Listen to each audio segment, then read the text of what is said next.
Alors, pour cette deuxième partie, toujours sur le manteau de la délivrance, nous allons continuer et je voudrais tout d'abord vous donner une image.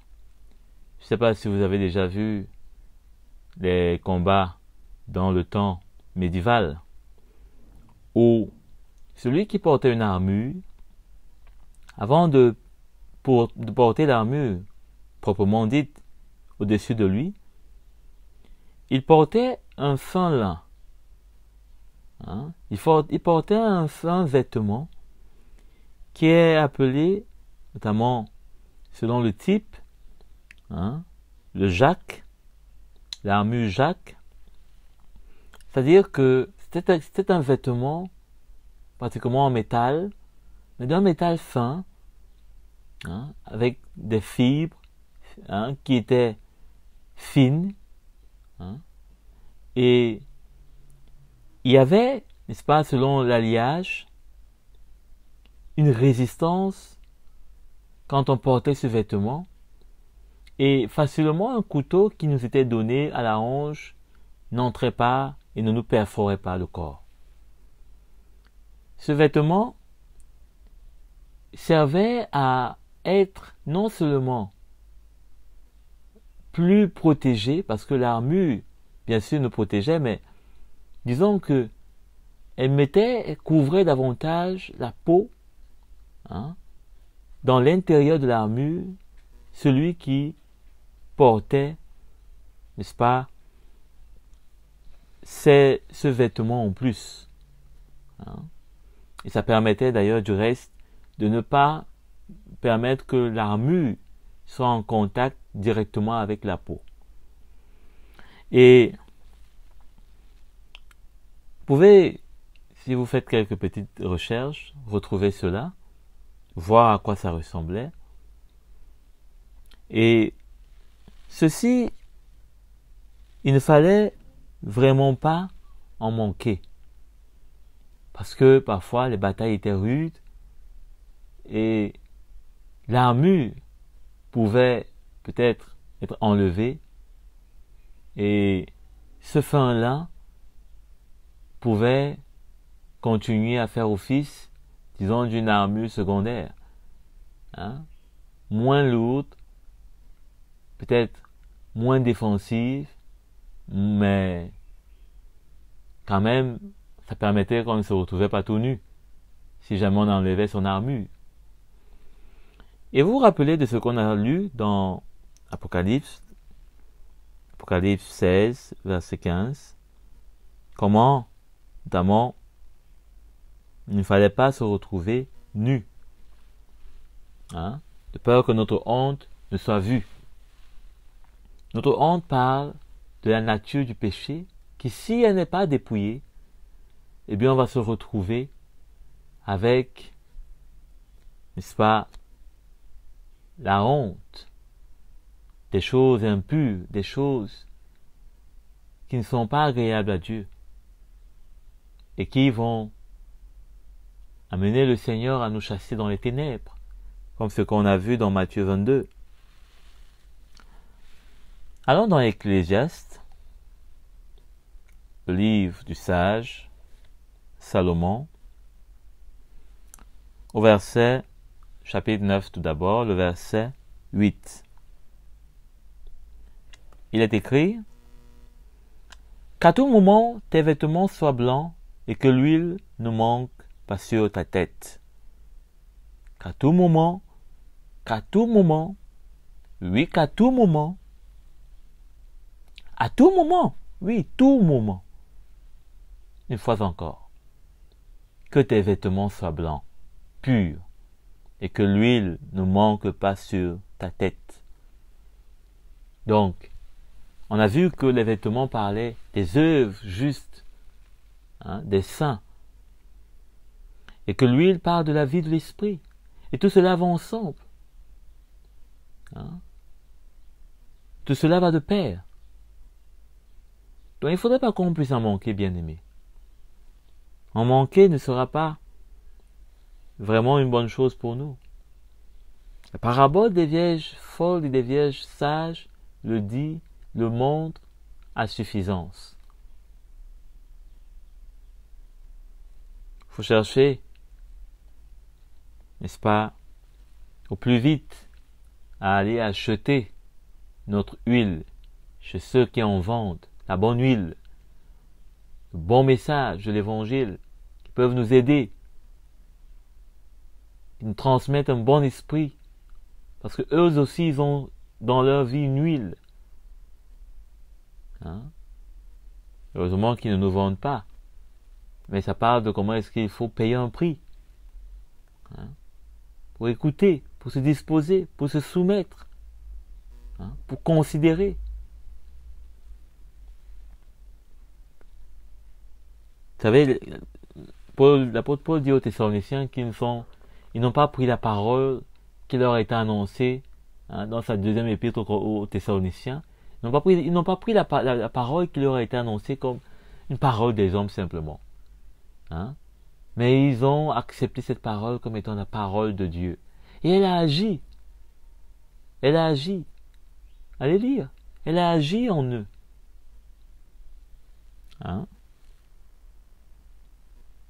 Donc, allons à présent dans le livre de Lévitique. C'est vrai que sûrement vous avez déjà fait assez d'allers-retours. Et j'espère aussi que c'est bon pour vous. Ça vous permet d'exercer vos doigts, de décoller les pages de vos Bibles.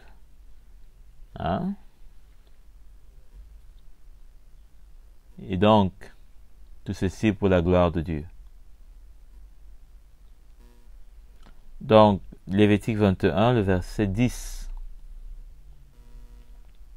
Verset 10.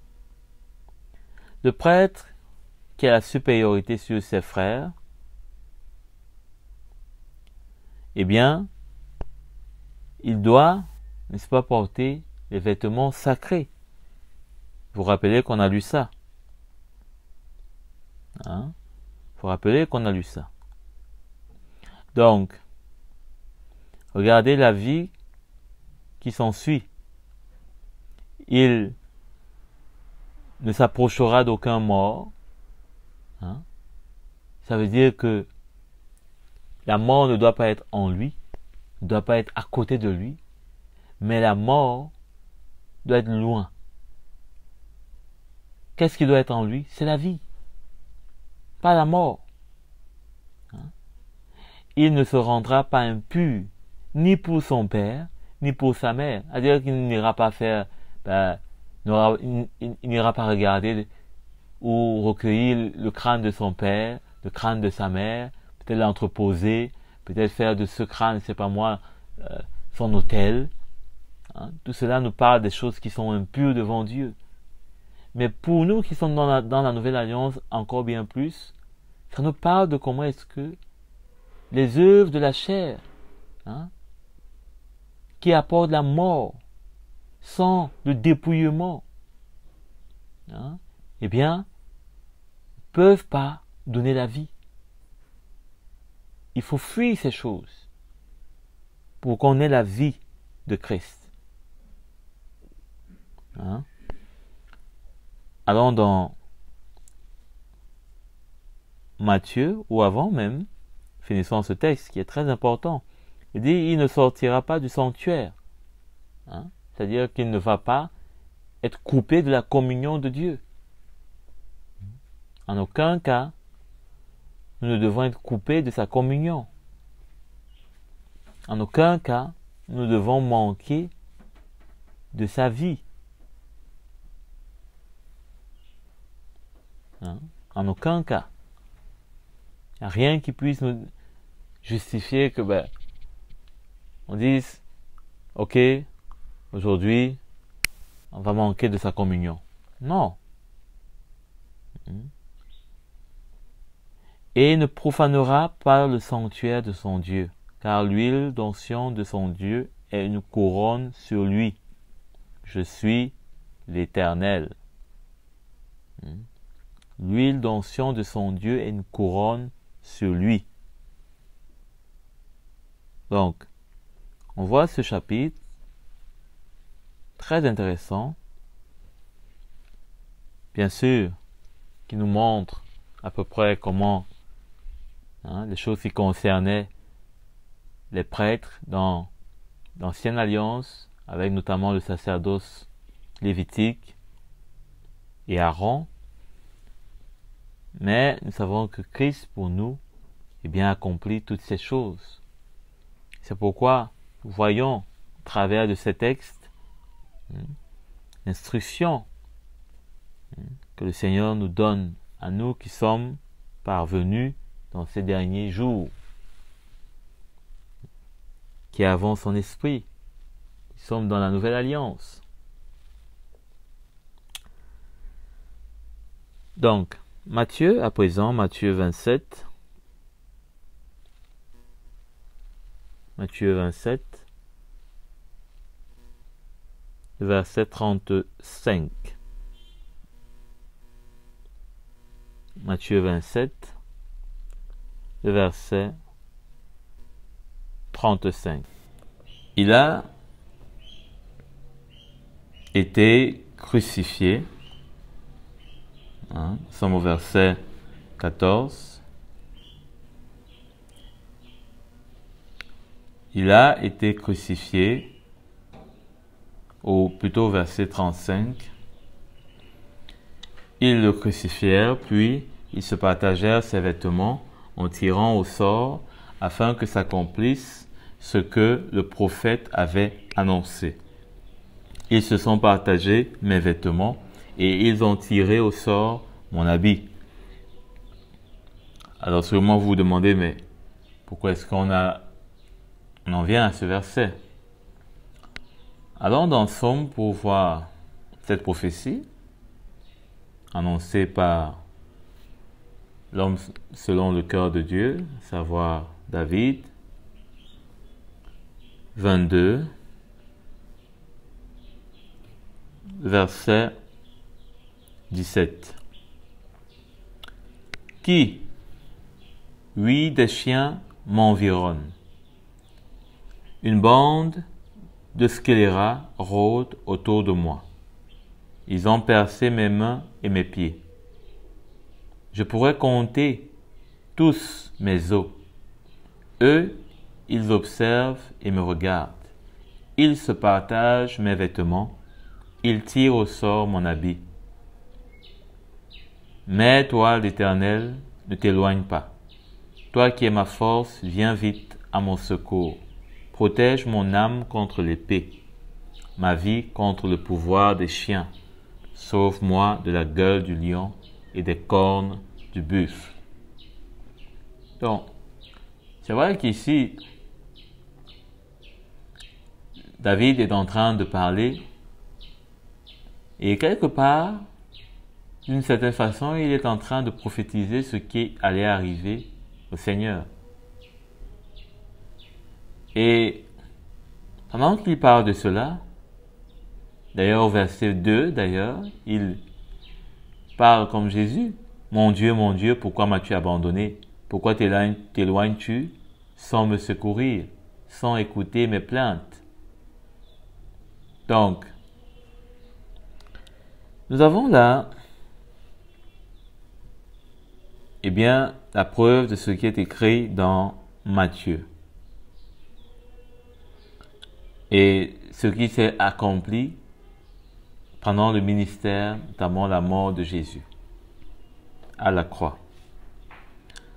Allons dans Ésaïe pour nous en rendre encore bien plus compte et pour en tirer l'instruction, puisque c'est ça qui nous intéresse.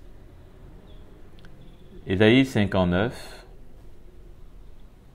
le verset 6. Leurs toiles ne servent pas à faire un habit, et ils ne peuvent se couvrir. Tu écrases un. Ils ne peuvent se couvrir. Tu écrases un, c'est un serpent qui sort. Tu écrases un, c'est un serpent qui sort. Pourquoi est-ce qu'il dit cela? Puisqu'au verset 4, il dit « Personne ne fait appel à la justice, personne ne plaide avec droiture, Ils s'appuient sur le vide et disent des faussetés.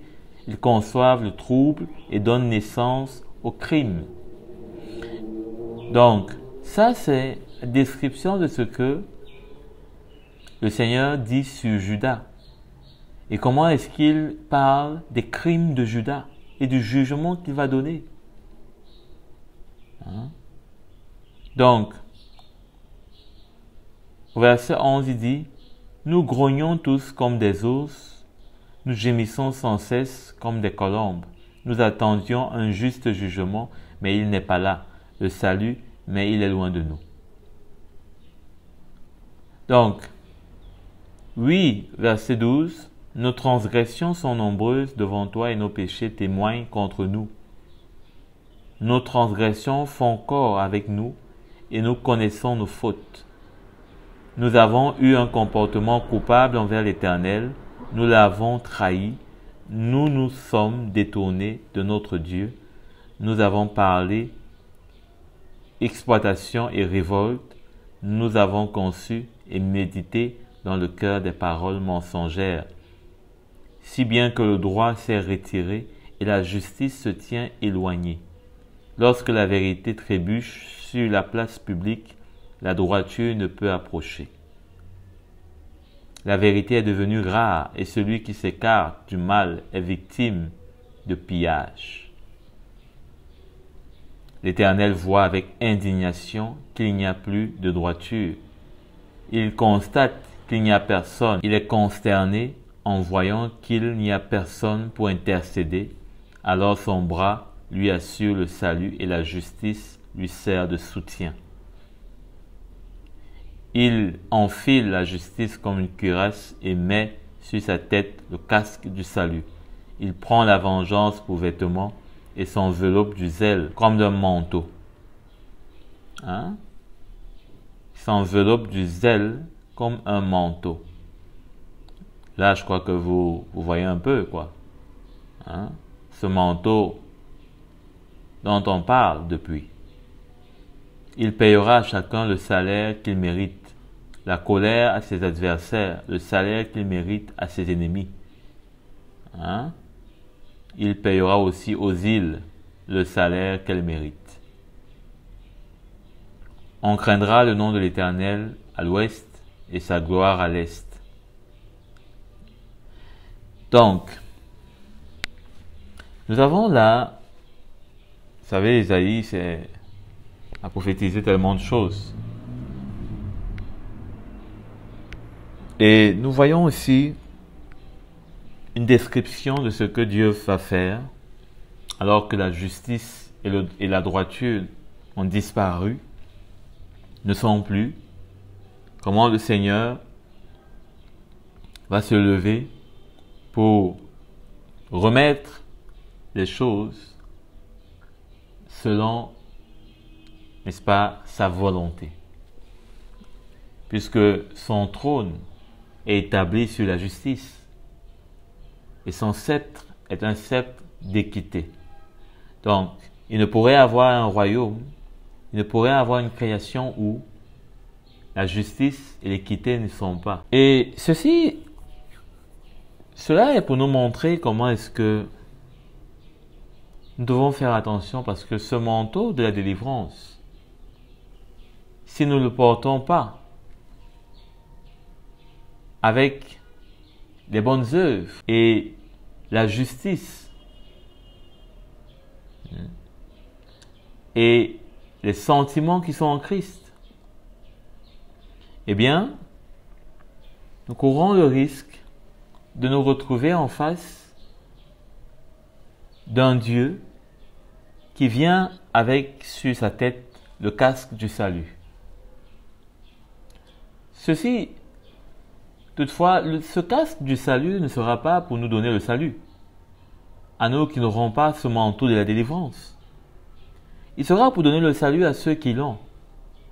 Mais il sera aussi d'une autre part pour donner le jugement, la rétribution, comme on l'a lu, à ceux qui ne l'ont pas eu. Donc, finalement, sa cuirasse ne sera pas pour nous préserver,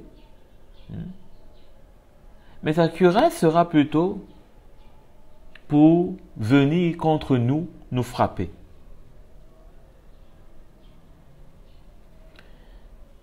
Ici, nous avons une image qui nous présente le Seigneur avec presque les armes que nous avons dans Éphésiens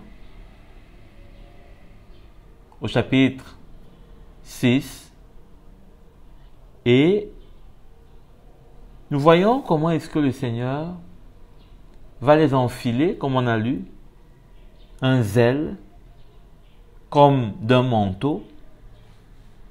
Mais ceci, ce ne sera pas pour notre bien, si on ne se retrouve pas de notre côté avec nous-mêmes aussi enfilés du manteau de la délivrance. Si on se retrouve avec un manteau d'iniquité et d'injustice plutôt, eh bien, lui sera contre nous. Il sera contre nous. Parce que ici, dans ce chapitre 59 d'Ésaïe, le Seigneur est contre Juda. Il vient de juger. N'oublions pas qu'on a lu on a déjà lu plus d'une fois dans 1 Jean, comment le Seigneur, il n'y a point en lui de ténèbres. Donc, si dans son peuple, il y a des ténèbres, lui, il vient pour combattre les ténèbres de son peuple et dans son peuple, puisque on l'a aussi lu, où Judas dit que ses transgressions, au verset 12, ses transgressions, il dit, oui, nos transgressions sont nombreuses devant toi, et nos péchés témoignent contre nous. Nos transgressions font corps avec nous, et nous connaissons nos fautes. Donc, finalement, on aurait tellement aimé nos transgressions que nos transgressions vont faire corps avec nous. Ce ne sera plus ce que l'apôtre Paul dit dans Romains 7, quand il dit que ce n'est pas moi qui pêche, il y a une autre loi en moi, la loi du péché. Mais ici, ils auront tellement aimé que finalement, il n'y aura plus de dissociation, mais plutôt, il y aura une séduction qui fait que le pécheur et son péché ne seront qu'un. Et finalement, vont se retrouver devant le tribunal, le jugement de Dieu. C'est terrible. Ce qui est à l'opposé de ce que le Seigneur a accompli et a démontré même que cela n'était pas son désir de condamner l'homme avec son péché devant l'accusation de l'ennemi et même de la loi qui se saisissait du péché pour accuser l'homme. Alors dans Zacharie, au chapitre 3, le verset 3. Il m'a fait voir le grand prêtre Josué debout devant l'ange de l'Éternel et Satan qui se tenait à sa droite pour l'accuser. L'Éternel a dit à Satan, que l'Éternel te réduise au silence, Satan, que l'Éternel te réduise au silence, lui qui a choisi Jérusalem. Vous voyez, c'est un paradoxe. L'Éternel a choisi Jérusalem et il met Satan au silence. Celui-ci n'est-il pas un bout de bois arraché au feu? Donc, je l'ai sauvé. Au milieu de tous ceux que j'ai détruits, lui, je l'ai sauvé. Or, c'est-à-dire qu'il y a quelque chose qui est quand même bizarre. Or, Josué portait des habits sales et se tenait debout devant l'ange. Donc, Josué était condamnable. L'accusation qui pesait contre lui était valable. Ce n'était pas un mensonge. C'était vrai qu'il était sale. Il avait des vêtements sales. L'ange a pris la parole et a dit à ceux qui se tenaient devant lui, enlevez-lui ses vêtements sales. Donc, ce n'est pas comme dans la parabole de Matthieu 22, où le maître des noces, eh bien, demande à cet homme, mais où est tes vêtements? Ici, il voit que Josué est sale et il lui fait la grâce qu'on lui enlève ses vêtements.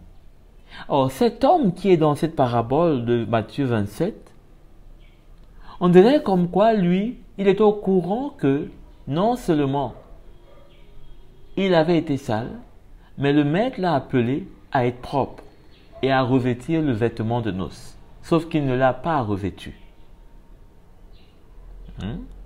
Et donc c'est notre cas. Et donc c'est notre cas aujourd'hui,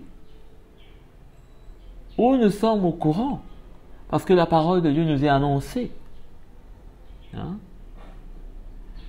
Donc,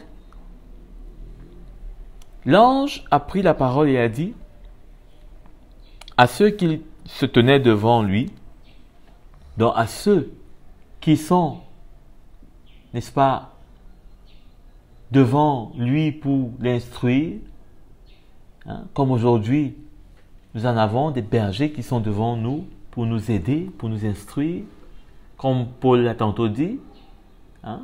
Il est un apôtre du Seigneur, il a reçu la grâce de présenter l'Église comme une vierge pure. Donc, enlevez-lui ses habits sales. Puis il dit à Josué, regarde, je t'enlève ta faute et je te mets tes habits de fête. J'ai dit qu'on mette sur toi un turban pur. Ils ont placé un turban pur sur sa tête et lui ont mis des habits. L'ange de l'Éternel était là. Donc, nous avons ici, n'est-ce pas, l'exemple de Josué qui nous prouve que le désir du Seigneur, c'est que l'homme soit sauvé. Jamais le Seigneur a voulu la mort d'un homme. Il le dit même dans Ézéchiel. Jamais. Jamais. Si un homme reconnaît ses fautes, qu'il délaisse ses mauvaises pensées, ses mauvais désirs, ses mauvais penchants, eh bien, lui, le Seigneur lui fera grâce. Il vivra. Mais tandis, toujours dans Ézéchiel, si un homme juste vient imiter l'homme méchant dans ses attitudes, sa justice passée ne sera pas tenue en considération parce qu'il aura rejeté et il mourra pour l'avoir rejeté. Vous voyez la justice de Dieu? Elle est juste, puisque ce n'est pas le début qui importe, mais c'est la fin. C'est pourquoi beaucoup pourront être les premiers, bien qu'ils aient été peut-être toute leur vie loin de Dieu. C'est pourquoi nous qui avons connu peut-être très tôt le Seigneur, on doit prendre garde à ne pas aussi très tôt l'abandonner. Donc au verset 8, toujours de Zacharie 3, le Seigneur lui dit, vous servirez de signe. C'est-à-dire pour montrer aux hommes que c'est cela que je veux. Je veux vous justifier, je veux vous revêtir de mon habit pour que ma colère ne s'abatte pas sur vous. Donc, allons dans Ésaïe 1, le verset 17. Apprenez à faire le bien, recherchez la justice, protégez l'opprimé, faites droit à l'orphelin, défendez la veuve. Voilà. Voilà ce que le Seigneur dit. Et auparavant, verset 16, il dit, lavez-vous, purifiez-vous, mettez un terme à la méchanceté, de vos agissements. Cessez de faire le mal. Voilà ce que le Seigneur demande. Voilà ce que le Seigneur recherche. Donc, le revêtement du fin lin va nous donner des bonnes œuvres qui vont nous mettre à l'abri des mauvaises œuvres qu'on voit ici. Hein, ces mauvais agissements. Parce que c'est ce qui est en l'homme quand il n'est pas régénéré, quand il n'est pas dépouillé, quand il ne revêtit pas la vie de Christ. C'est ce qui ne peut que sortir. Hein? Donc, le Seigneur ne va pas nous condamner parce que ces choses sont en nous, mais c'est parce qu'on n'aura pas revêtu le fin lin, le vêtement qu'il veut nous donner, pour qu'on ne puisse pas commettre ces choses. Parce que contre ces choses, lui, il va condamner. Lui, il va juger. Allons dans Jacques. Hein? C'est pour nous rendre bien compte de l'importance de ce fin lin. Hein? D'être sérieux, de comprendre que, eh bien, le Seigneur n'est pas dans un amusement avec sa parole, si on veut l'accomplir ou pas. Non. Jacques 1, verset 17. Ne vous y trompez pas, mes frères et sœurs bien-aimés. Il commence au verset 16 d'ailleurs. Ne vous y trompez pas. C'est-à-dire que ne soyez pas déçus par la suite. Tout bienfait et tout don parfait viennent d'en haut. Il descend du Père des Lumières, en qui il n'y a ni changement ni ombre d'une variation. Hein? Conformément à sa parole, il nous a donné la vie par la parole de vérité, afin que nous soyons en quelque sorte les prémices de ces créatures. Hein? Ainsi donc, mes frères et sœurs bien-aimés, que chacun soit prompt à écouter, lent à parler, lent à se mettre en colère, car la colère de l'homme n'accomplit pas la justice de Dieu. Mais la colère de Dieu va accomplir la justice de Dieu. La colère de l'homme n'accomplit pas la justice de Dieu, mais la colère de Dieu va accomplir la justice de Dieu. Donc, il ne faut pas s'y tromper. Il ne faut pas s'y tromper. En Dieu, il n'y a ni changement, il n'y a ni ombre de variation. Ce qu'il a dit dans sa parole ne va pas changer. Ce qu'il a dit dans sa parole ne va pas varier. S'il a dit qu'il faut se revêtir du fin lin, il faut se revêtir. Hein? Allons dans Job. Job, le chapitre 29. Job, au chapitre 29, le verset 12. Verset 12. C'est que je délivrai le malheureux qui appelait à l'aide et l'orphelin que personne ne secourait. Hein? Le mourant me bénissait, je remplissais de joie le cœur de la veuve. Je me revêtais de la justice, elle était pour moi un habit. Mon manteau et mon turban, c'était mon respect du droit. Très très intéressant ça. Mon manteau et mon turban, vous vous rappelez du turban pur qui a été mis sur la tête de Josué. Mon manteau et mon turban, c'était mon respect du droit. Vous savez, ces derniers temps, je fais pratiquement presque la même boucle. Alors, il faut bien comprendre. Il faut bien suivre. Mon manteau et mon turban, c'était le respect du droit. Et dans un partage que je ferai récemment, il sera question du droit et de la justice qui régneront. D'une part, mais aussi d'autre part, du droit et de la justice qui règne déjà dans le royaume de Dieu, qui règne déjà. Donc, il faut bien suivre. Donc, mon manteau et mon turban, c'était mon respect du droit. J'étais les yeux de l'aveugle et les pieds du boiteux.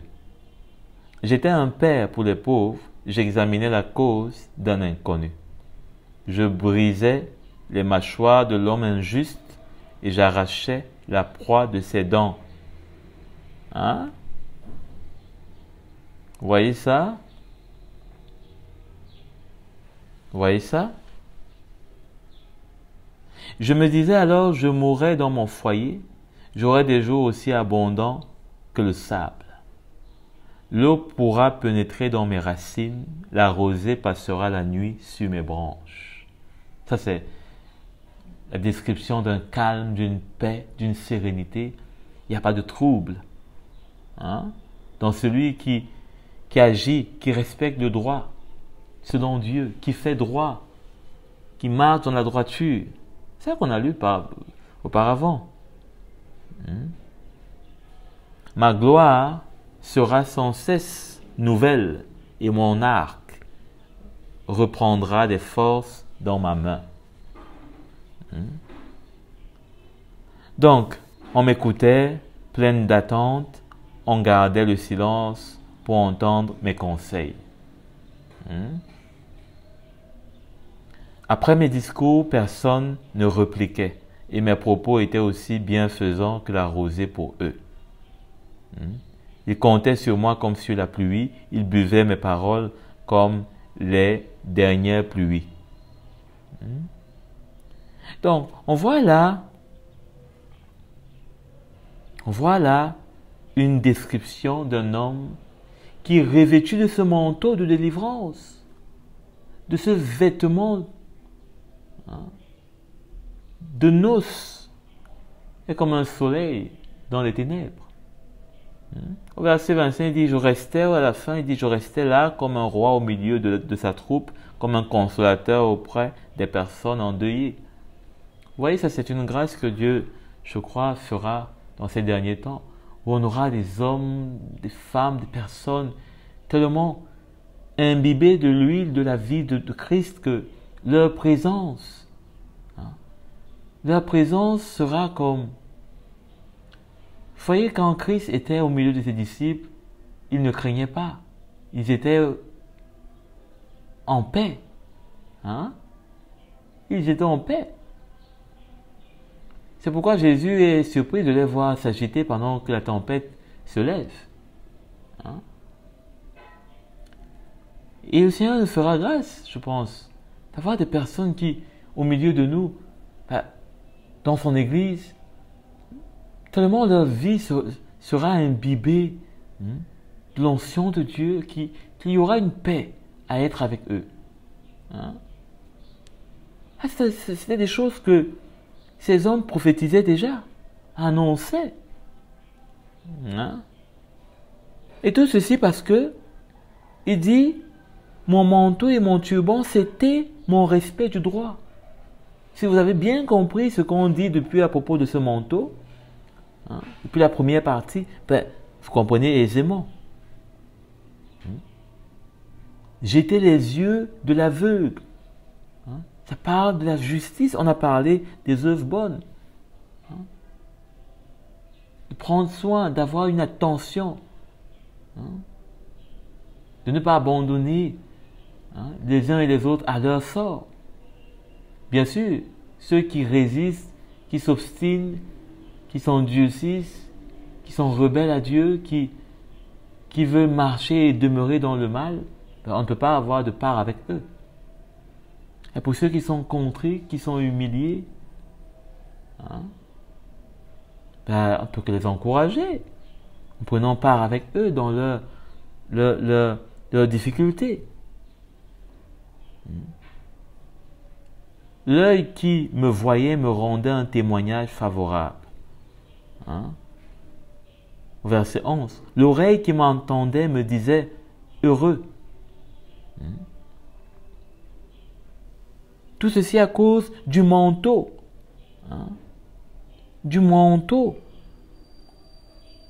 qui reposait sur lui, qui était de respecter le droit, c'est-à-dire de respecter la droiture de Dieu.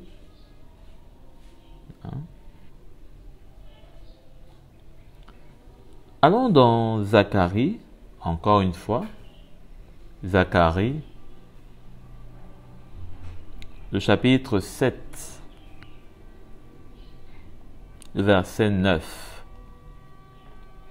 Voici ce que disait l'Éternel, le Maître de l'univers. Rendez la justice conformément à la vérité et agissez l'un envers l'autre avec bonté et compassion.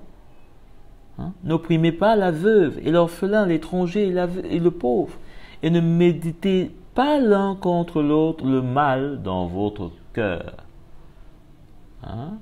Le mal dans votre cœur. Le mal, c'est pas seulement de tuer et de commettre un meurtre. Le mal, c'est de ne pas pardonner, de ne pas donner à l'autre ce qu'on lui doit, à savoir le pardon. Le mal, c'est pas forcément d'aller voler.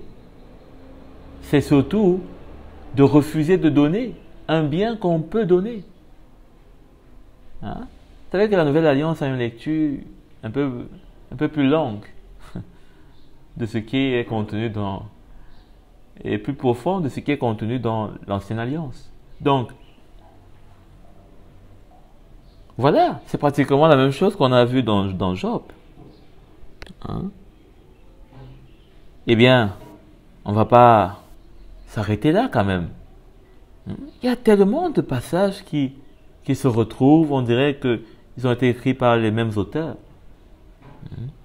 Allons dans Proverbes.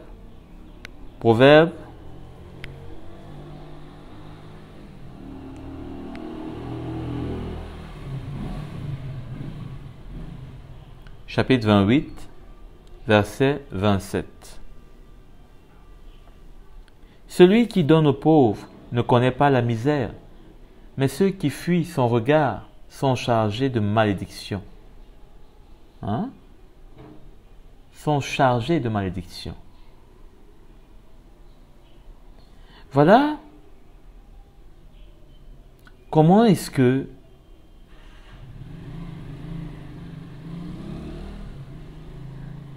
le Seigneur, n'est-ce pas, voit, lui qui est au-dessus de tout. Il dit que celui qui donne aux pauvres ne connaît pas la misère. Les bonnes œuvres que nous faisons, ce n'est pas seulement envers les autres. Ce n'est pas seulement les autres qui en bénéficient, mais c'est surtout nous-mêmes. C'est surtout nous-mêmes. C'est pourquoi si nous voyons les choses de cette façon, nous serons plus encouragés, plus excités à faire des bonnes œuvres. Pas pour plaire aux hommes, mais pour glorifier la parole de Dieu. Voir combien elle est vraie. Et son auteur, comment il est digne de gloire. Mais si on voit que faire une bonne œuvre, ça nous coûte ceci, cela, on commence à réfléchir, on commence à planifier, Bien sûr qu'on a besoin de sagesse dans toutes choses. Mais jusqu'à quel point est-ce que l'Évangile a attrapé notre cœur et a mis au large toutes les pensées humaines et charnelles qui peuvent venir vouloir contredire ce que la parole de Dieu dit à notre cœur. Jusqu'à quel point? Alors, on ne va pas oublier la Nouvelle Alliance, qui témoigne aussi de toutes ces choses. C'est vrai, on part de là, mais on peut encore revenir. On peut encore revenir par là et voir, confirmer, authentifier, vérifier. Il dit oui, cela est vrai, c'est comme ça. C'est cela que, n'est-ce pas, le Seigneur est en train de nous montrer. Son manteau de délivrance. Luc 14, 12. Luc 14, 12. Il dit aussi à celui qui l'avait invité, lorsque tu organises un dîner ou un souper, n'invite pas tes amis, ni tes frères, ni tes parents, ni tes voisins riches, de peur qu'ils ne t'invitent à leur tour pour te rendre l'appareil. Lorsque tu organises un festin, invite au contraire des pauvres, des estropiés, des boiteux, des aveugles, et tu seras heureux, car ils ne peuvent pas te rendre l'appareil. En effet, cela te sera rendu à la résurrection des justes. Donc, ce manteau de délivrance, on ne peut pas s'attendre à moissonner tout ce qu'il a pour nous sur cette terre. Mais n'oublions pas qu'il va nous donner au-delà de toute mesure, comme l'apôtre Paul peut dire dans Romains.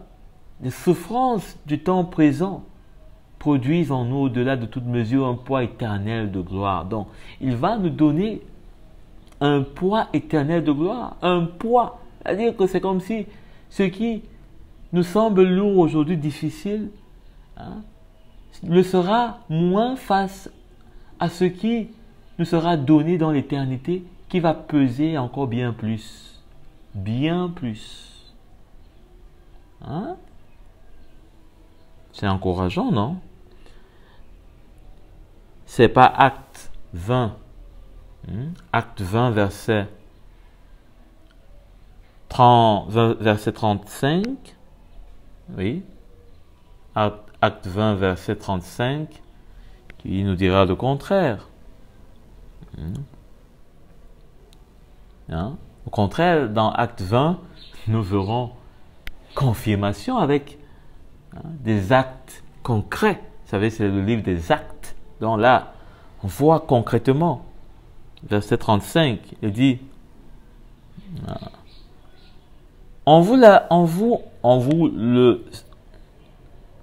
excusez là, Acte donc 20, verset 35. En tout, je vous ai montré qu'il faut travailler, ainsi pour soutenir les faibles et se rappeler les paroles de Jésus. Puisqu'il a lui-même dit, il y a plus de bonheur à donner qu'à recevoir. Donc déjà, sur cette terre, il y a un bonheur. Avant même que le poids ne nous soit donné, à la résurrection, l'éternité, la gloire que le Seigneur a préparée pour nous, eh bien ici déjà il y a une joie à moissonner. Et cette joie n'est que la joie de l'esprit. Ce n'est pas une joie qui repose sur des choses éphémères. Parce que dans tout ce que nous avons parlé jusqu'ici, ne concerne la chair, ne donne de place à la chair, ne donne de place, encore moins à l'ennemi, comme on entend souvent bien dans des prédications, à gauche, à droite. L'ennemi est monté, l'ennemi est descendu, le monde, ceci, avec toute sa convoitise. On sent que celui-même qui prêche comprend rien, comprend absolument rien de l'évangile. Donc, jusqu'ici, nous avons vu l'importance de ce fin-là. Comment est-ce qu'il est constitué? Comment est-ce qu'il est une assurance de vie? Comment est-ce qu'il nous permettra d'espérer la vie éternelle? À présent, pour terminer ce petit enseignement sur ce manteau de la délivrance, allons dans l'Apocalypse, une fois encore. Apocalypse, le chapitre 7, verset 14. Je lui répondis, mon Seigneur, tu le sais. Il me dit alors, ce sont ceux qui viennent de la grande tribulation. Ils ont lavé leurs robes, ils l'ont blanchi dans le sang de l'agneau. C'est pourquoi ils se tiennent devant le trône de Dieu et ils le servent jour et nuit dans son temple. Celui qui est assis sur le trône les abritera sous sa tente. Ils n'auront plus faim, alléluia. Ils n'auront plus soif. Amen. Le soleil ne les frappera plus. Gloire à Dieu. Ni aucune chaleur brûlante. Amen. Fini une vie terrestre, lourde, qui ne nous donne que tristesse et peu de joie. Quand on est dans le Seigneur, la vie dans ce monde n'a plus tellement de goût. C'est comme si on a tout vécu et on n'a plus rien d'excitant à vivre. Parce que toute notre vie est à présent dans le Seigneur et en Christ. C'est comme si on était avec Dieu et on attendait une seule chose, c'est que ce monde finisse. Vous savez que le Seigneur attend une seule chose, c'est que ce monde prenne fin avec son injustice, corruption, méchanceté. Donc, voilà comment les robes sont lavées, parce que nous sommes encore sur cette terre. Et avec toute cette injustice, tout ce qui peut nous arriver, tout ce qui peut nous blesser, nos robes peuvent se salir. Notre manteau peut prendre de la poussière. N'oubliez pas, il faut qu'on garde notre manteau pur. Ce fin-là, pur. Et ce n'est que dans le sang de l'agneau. Le sang de l'agneau nous parle de participer aux souffrances de Christ, à la mort de Christ. Une fois encore. Et la boucle est bouclée. On commence avec un dépouillement, on finit avec un dépouillement. On n'abandonne pas le dépouillement en route. Non.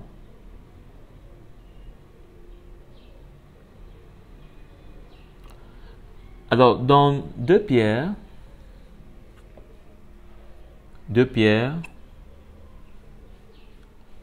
chapitre 1, le verset 19. En effet, ce n'est pas en suivant les fables habilement conçues que nous vous avons fait connaître la puissance venue de notre Seigneur Jésus-Christ. Mais c'est après avoir vu sa majesté de nos propres yeux. Lui, il a reçu de Dieu, le Père, honneur et gloire quand la gloire magnifique lui a fait entendre une voix qui disait « Celui-ci est mon Fils bien-aimé, qui a toute mon approbation. » Cette voix, nous l'avons nous-mêmes entendue venir du ciel lorsque nous étions avec lui sur la sainte montagne. Vous vous rappelez cette transfiguration plutôt, qu'il y a eu sur la montagne avec Jésus. Et nous considérons comme d'autant plus certaine la parole des prophètes, tout ce qu'on a lu dans l'Ancienne Alliance, qui confirme. Vous faites bien de lui prêter attention comme à une lampe qui brille dans un lieu obscur. Vous vous rappelez, on a parlé des vierges folles et sages qui avaient leur lampe. Jusqu'à ce que, il faut tenir la lampe allumée dans le lieu obscur de ce monde. C'est-à-dire que il ne faut pas qu'elle s'éteigne. Jusqu'à le manteau de délivrance, nous devons le porter et ne jamais l'enlever. Jusqu'à ce que le jour commence à poindre et que l'étoile du matin se lève dans votre cœur. Jusqu'à ce que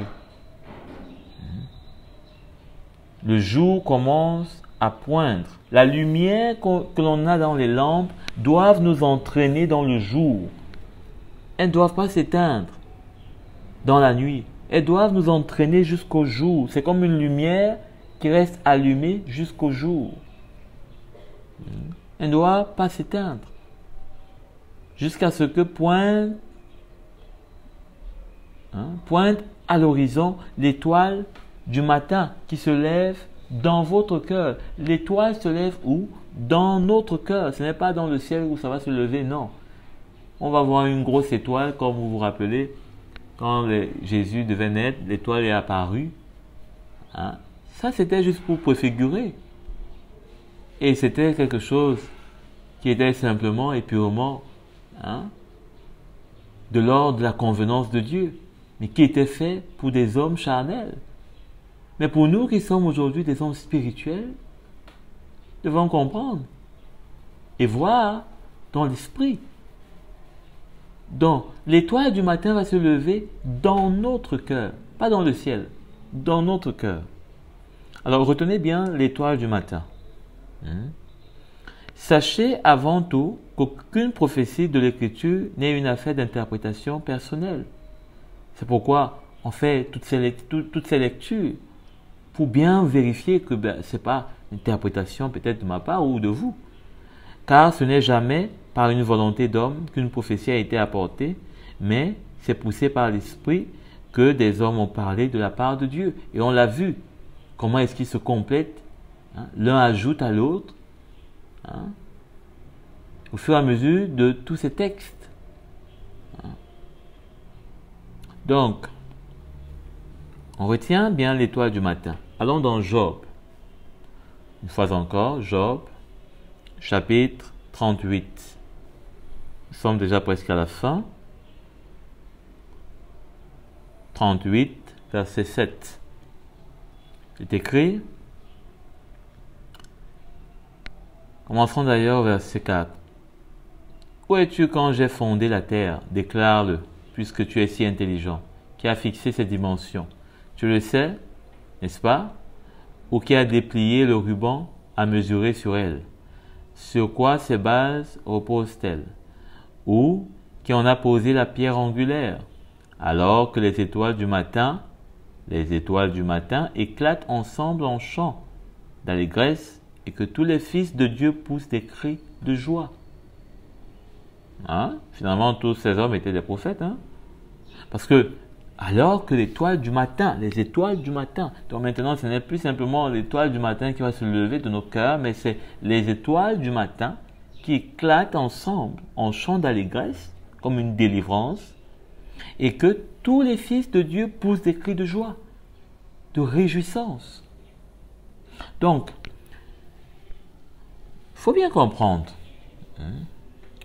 Alors, dans Apocalypse, pour mieux comprendre, encore une fois, asseoir notre compréhension, Apocalypse 2, verset 28.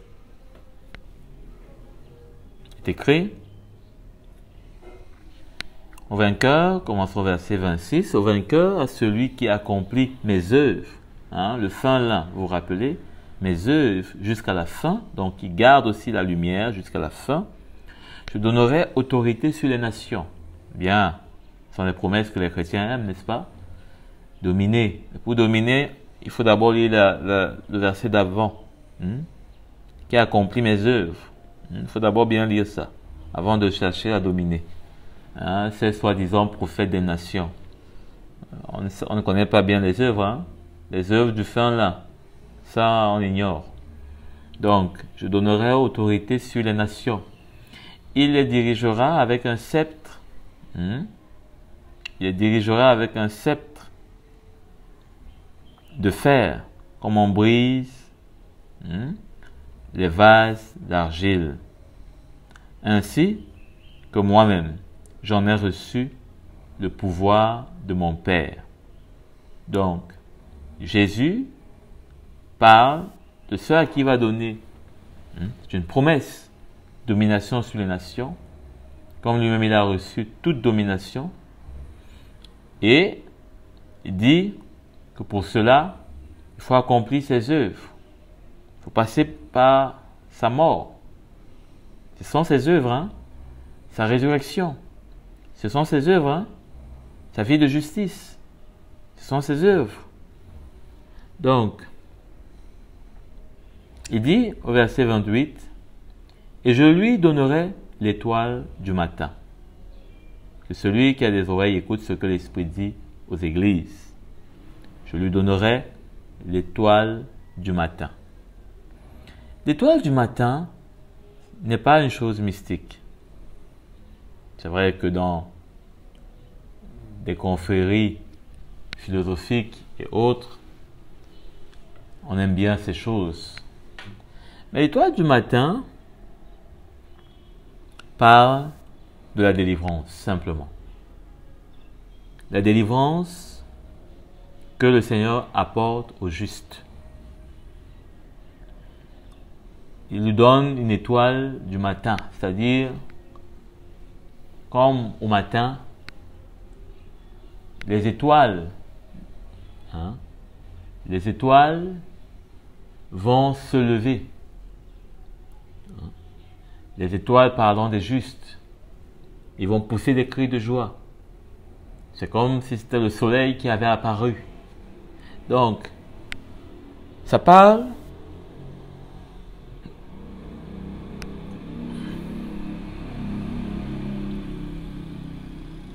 d'une délivrance. Et cette délivrance-là, nous devons, n'est-ce pas, la voir. Et comment est-ce que nous allons la voir? N'oublions pas qu'on a dit qu'elle va sortir de notre cœur. Vous savez que la Bible nous dit que c'est en un instant que nous serons changés et enlevés. Donc, le Seigneur va nous enlever en un instant. Il va nous glorifier. Et c'est pourquoi il reviendra avec nous. C'est saint pour juger le monde. Et donc, pour nous donner la domination avec lui. C'est comme si nous avons un habit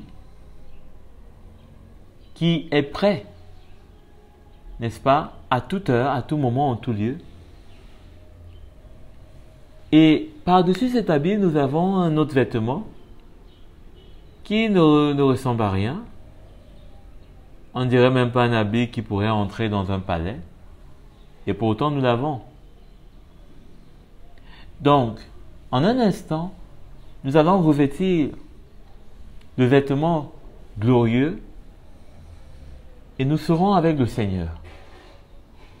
Et ce sera là comme une étoile qui se lève.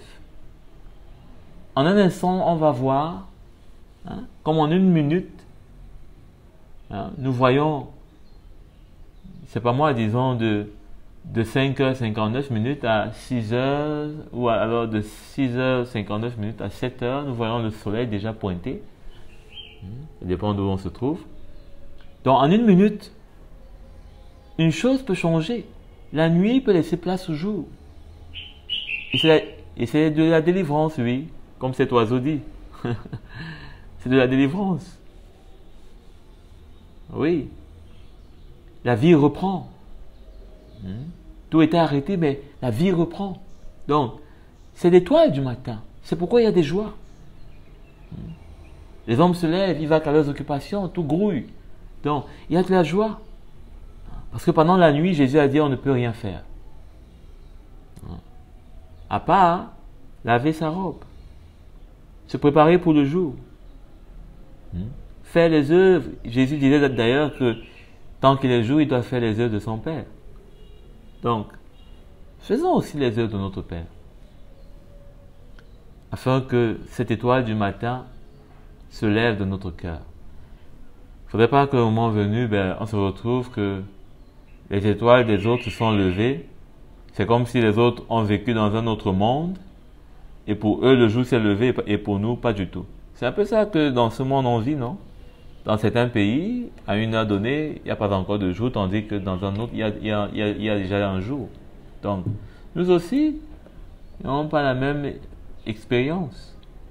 Parce que le Seigneur ne voudrait pas que certains, le soleil se lève pour eux, l'étoile du matin se lève pour eux et pour les autres, pas du tout. Il a un seul royaume, son royaume n'est pas divisé comme sur cette terre. Où il y a un pays qui est à l'ouest, à gauche, là-bas, il y a le jour pour lui, alors que tandis pour l'autre, c'est encore la nuit, toute la nuit même. Non, il a un seul royaume. Et quand il dit le jour se lève, ça se lève pour tout le monde. Amen. Donc, c'est une image juste pour nous montrer à peu près ce que c'est que cette étoile du matin. Et c'est à cela que va servir le manteau de la délivrance. On va enlever ce manteau. Ce manteau qui nous aura préservés pendant la nuit et qui va nous introduire dans le jour. Qui va nous introduire dans le jour.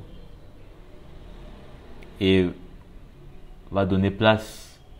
Ce ne sera plus ce manteau qui sera sur nous, mais un vêtement glorieux, un corps glorieux. C'est ça la glorification. Donc, j'espère que vous avez été encouragés, bénis, éclairés même. Et jusqu'ici, nous allons nous arrêter là. Et comme je l'ai dit tantôt, la suite des autres partages sera dans le même esprit toujours, avec le droit, la justice, royaume, les choses qu'on a évoquées ici et qui se complètent en fait. Donc, soyez à l'écoute, réécoutez, n'hésitez pas, partagez. Pour moi, c'est un plaisir, une joie, parce que c'est pour moi-même d'abord la vie. L'apôtre Paul disait à Timothée, veille sur ton enseignement. Ainsi tu te garderas toi-même et les autres. Donc, rends grâce à Dieu, parce que c'est une grâce d'avoir toute cette lumière. Et ma prière pour moi comme pour vous, c'est de ne pas nous éloigner de cette lumière et de la garder comme on l'a lu jusqu'au jour de son apparition, ou en tout cas disons plutôt jusqu'au jour où l'étoile du matin sera appelée à se lever de nous.